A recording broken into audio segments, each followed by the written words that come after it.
December the 3rd, Monday morning, the very worst day of the week. Double biology, first lesson. As a matter of principle, Alice always switched off her alarm clock on Sunday nights. She cherished the secret hope that Megs and Sam would both go off to work and forget all about her. Sam, of course, never took the slightest notice of anyone or anything in the mornings. He managed to get himself dressed, sort of, and out of the house by 7:30 without waking up at all, as far as Alice could tell.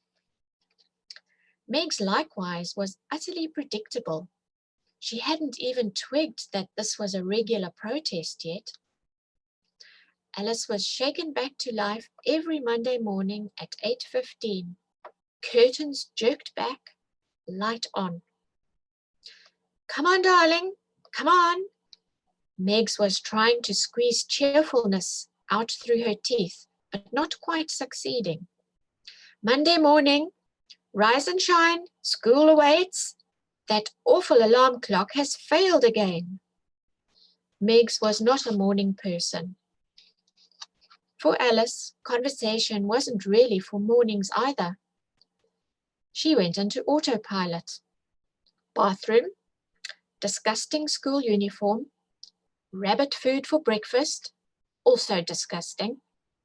Megs was on a healthy eating trip again, and her school bag weighed 1/2 ton. "Come on, darling, come on." Meg's voice was rising in volume and in tone, like a kettle coming to the boil. She held the car door open. Alice slammed it behind her. They were halfway to school before she even thought about the calendar.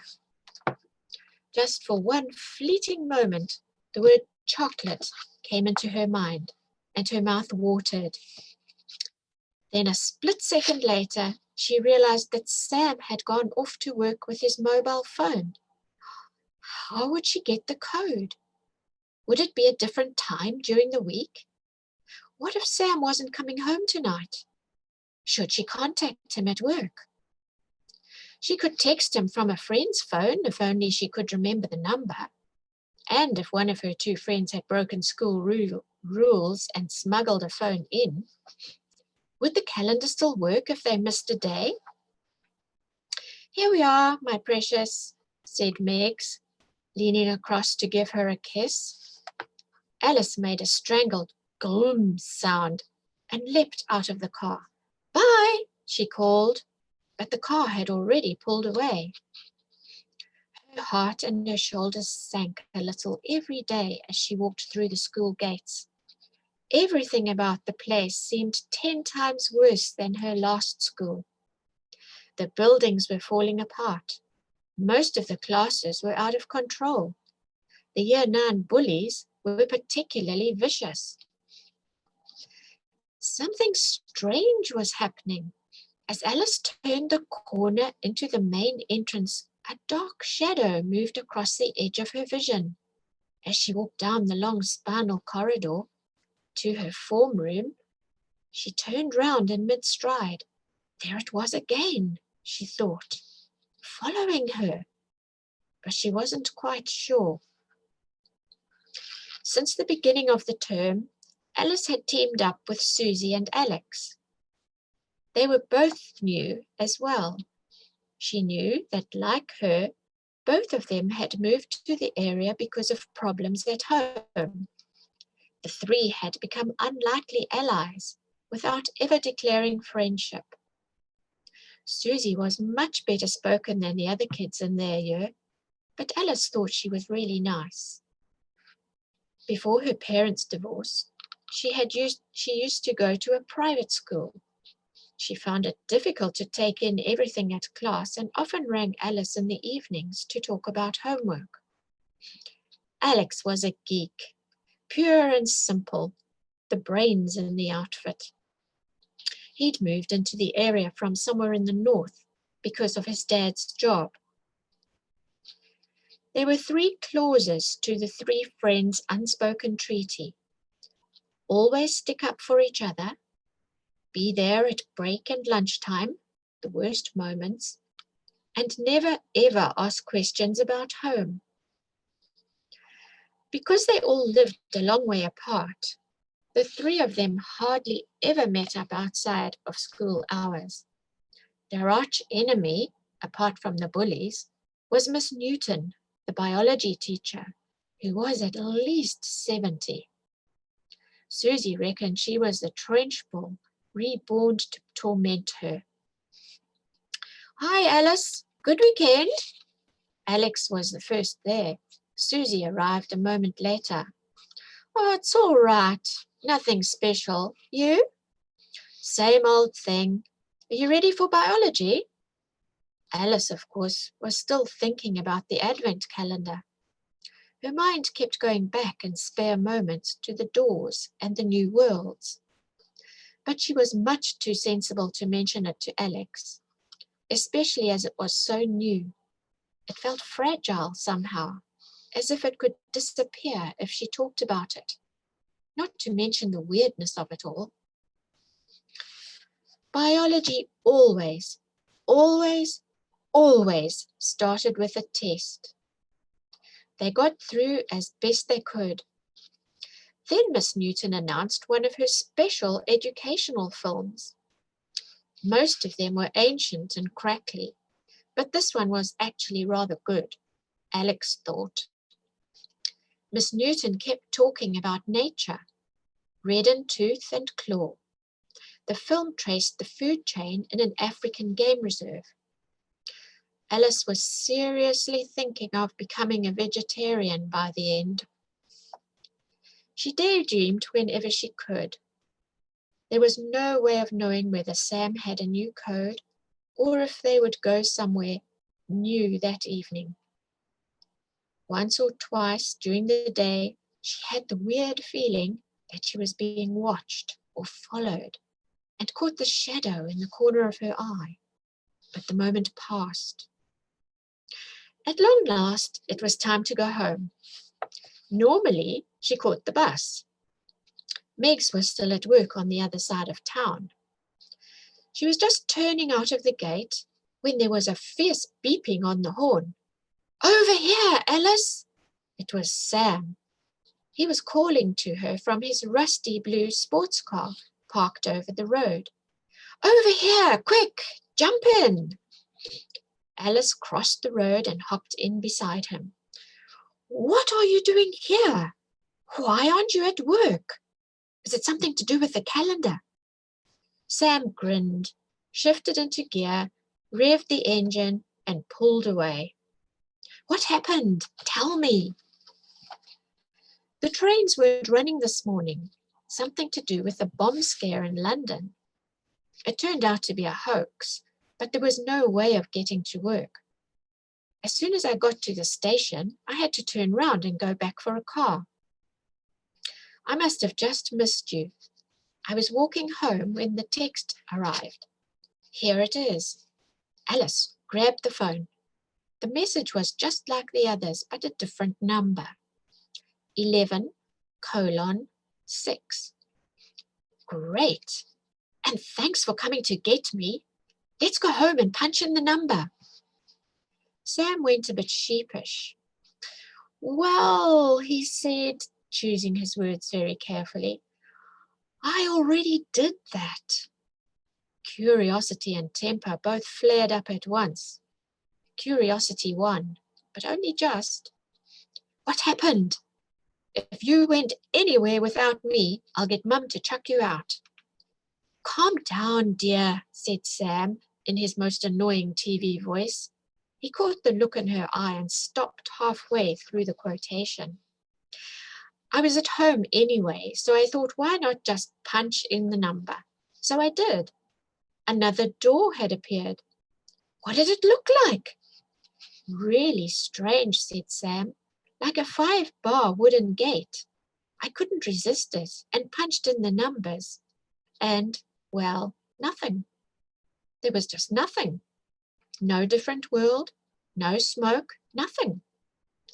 I was just about to turn round and go back to work when there was a whirring sound, and out of the door came this tiny strip of tape. He handed Alice the ribbon of paper with tiny letters neatly printed in a single line. Alice and Sam are warmly invited to take tea at 4 p.m. at St. Saviour's Church, Eden Road, on Monday, the 3rd of December, A and S. A and S? Said Alice. Alice and Sam? Abraham and Sarah, I think, said Sam, pleased that for once he'd got there first. But then he'd had all day to think about it. The old couple from the world with the weapons? Exactly, said Sam. And here we are. He turned sharp left into Eden Road and pulled into St. Saviour's. It was a tall, dark church set back from the street, surrounded by gravestones. The notice boards had been spray painted, the grounds were overgrown, and several windows were smashed through. It was dark now and forbidding. There was a single electric light over a small side door. Sam knocked 3 times. Alice stood there shivering.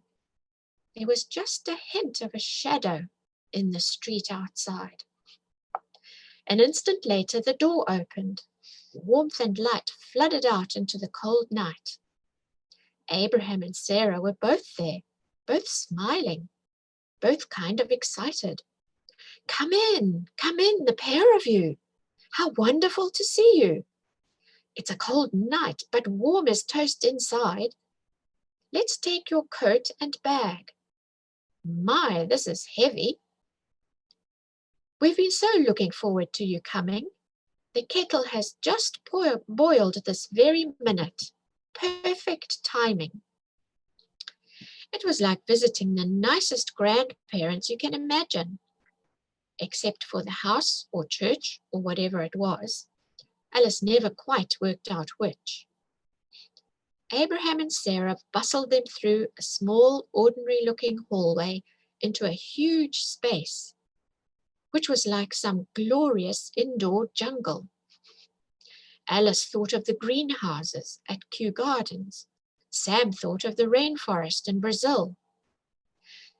There was every kind of tropical plant imaginable, palm trees and ferns and exotic flowers of every color, blue and yellow, orange and pink. It was buzzing with birds and insects. The whole place teemed with luxurious growth and life. There was a strong smell of rich earth mingled with the perfume of orchids. On either side of them, Alice saw enormous bananas, coconuts, and oranges ripening on the bushes. Abraham led Alice and Sam slowly down a raised pathway made of logs towards a large clearing where there was a table and some chairs laid out with afternoon tea. They were just about to sit down when a great black bear came walking out of the trees to the left on all fours and ambled towards the table, sniffing the cake. Alice jumped behind Sarah for protection. Not for you, Abraham said to the bear, which ambled straight on again back into the trees. Don't be frightened, dear, said Sarah. None of the animals will hurt you, but they might want to come and say hello. Sam and Alice looked around a bit more carefully when Sarah said this. Sitting at the table while Abraham poured the tea, they peered into the bushes. Wherever they looked, eyes and ears and snouts stared back at them. On the ground were hedgehogs and mice and voles. From where he was sitting, Sam could see an enormous buffalo, a leopard, and what looked like an old grey wolf. Alice saw the stripes of a Bengal tiger not 10 feet away. Playing round its feet were a pair of young monkeys and a goat. In the distance, the long neck of a giraffe was visible above the fruit trees. Alice loved snakes, whilst Sam was frightened of them.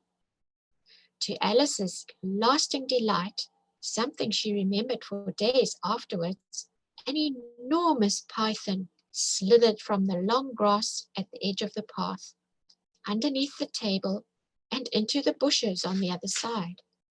Sam lifted up his feet and gripped the sides of his chair in terror. "So is this another world?" asked Alice. "It's more like another window on our world," said Sarah. "How are you enjoying the calendar?" "I like it a lot," said Alice, with her mouth full of the most delicious scone and strawberry jam. She helped herself to more cream, and Sarah passed her a napkin. "Much better than cartoons and chocolate. Will it be like this every day?" "Wait and see," said Abraham.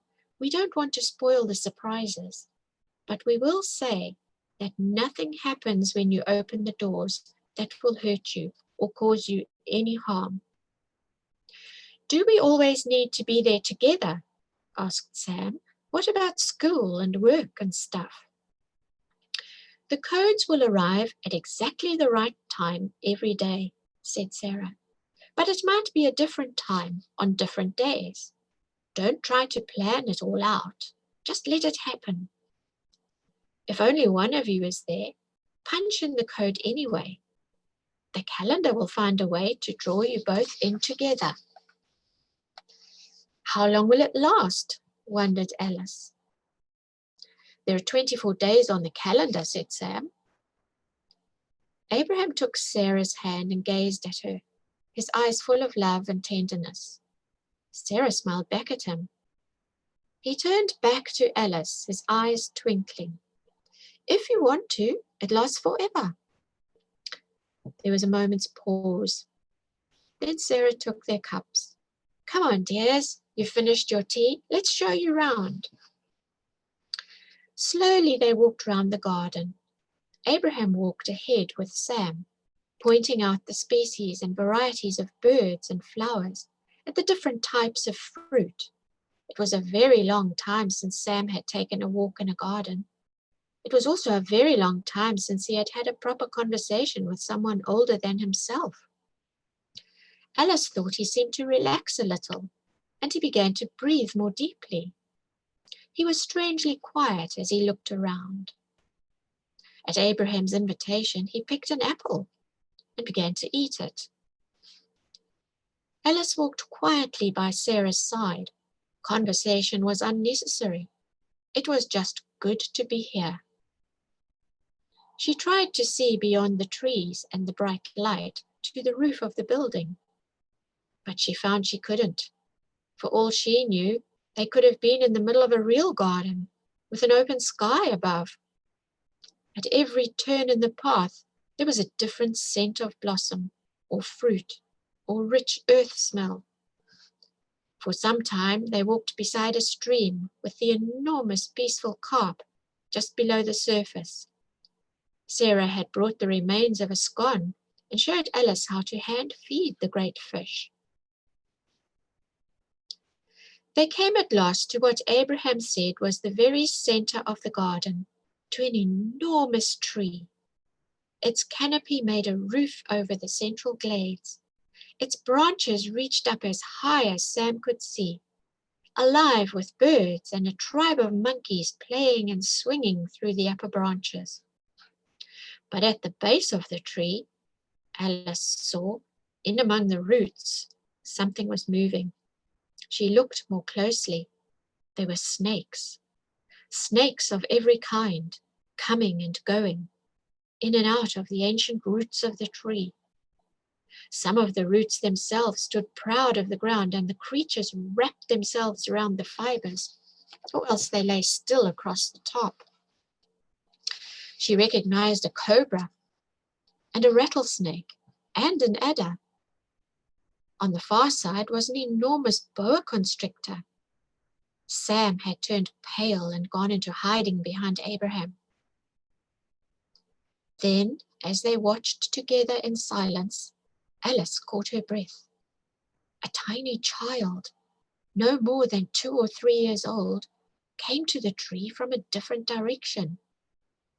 He was carrying a large open bowl of what looked like milk or cottage cheese. He smiled at Abraham and Sarah and Alice and Sam and walked straight past them in among the roots of the tree.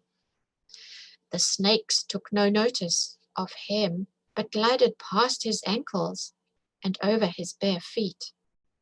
He set down the bowl on the floor, and as he turned round to walk back into the garden, he laughed as the snakes began to drink.